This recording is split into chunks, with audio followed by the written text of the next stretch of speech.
Call of Duty Black Ops 6 Zombies Season 4 added 4 brand new Dark Ops challenges, so really fast, let me show you how to easily get the hardest one. Right, so first of all, this one is called Of Legend, and then its description says felled by power fourfold. Now, this challenge does take place on Citadel, and is going to require you to finish the entire Guardian boss fight from start to finish with nothing but a sword, which right away might sound extremely difficult, but there is one specific augment that changed this entire thing for me, and that is the Vampiric Extraction augment for Melee Macchiato. You see, this is going to basically give you back a little bit of health every time you hit something with the sword. Now, for this challenge, you are allowed to use Gobblegums, and also you can do this in directed mode if you want. Now, as for which sword you want to use, I definitely think that you're going to want to use the Lion Sword, and then on that note, you want to also make sure that you keep this thing fully charged, so that way you can utilize its special ability, which gives you back armor. Now, past that, as for the Gobblegums, I went with a Temporal Gift, an Insta, and then a Shields Up. As for the boss fight itself, the first thing that I recommend you doing is going behind the boss while he's doing his roar, and then you want to just use your Aether Shroud and swing away at his legs and try to break that armor as fast as you can. Then, of course, when you do eventually come out of your Aether Shroud, you will obviously get stepped on. However, due to the fact that the sword's passive ability when it is fully charged is going to give you armor back with every swing,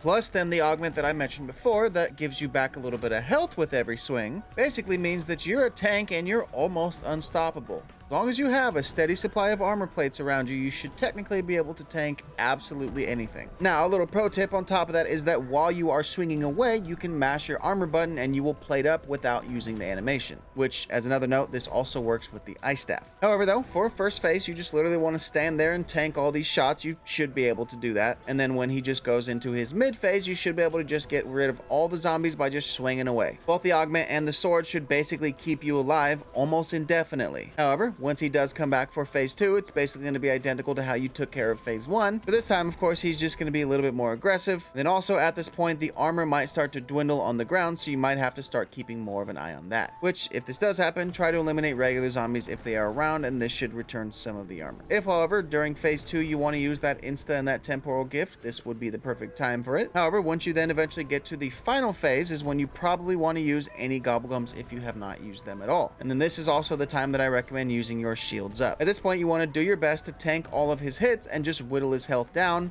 and you yourself should then be able to complete this challenge. But again, be warned, this is not an easy challenge. This is probably the hardest one that they've added. But it is also a very fun one to do. In fact, I ran it back after doing it solo with some people from my Discord, and it was extremely fun just seeing everybody go crazy swinging around the swords. However, that is going to be all in this video, and I hope you guys enjoyed it. If it helped you out, please help me out by hitting that like and share. And of course, don't forget to hit that follow on the way out so you stay up to date on all things Call of Duty Zombies. But of course, past that, just in case anybody needs a recap, well then, did you know that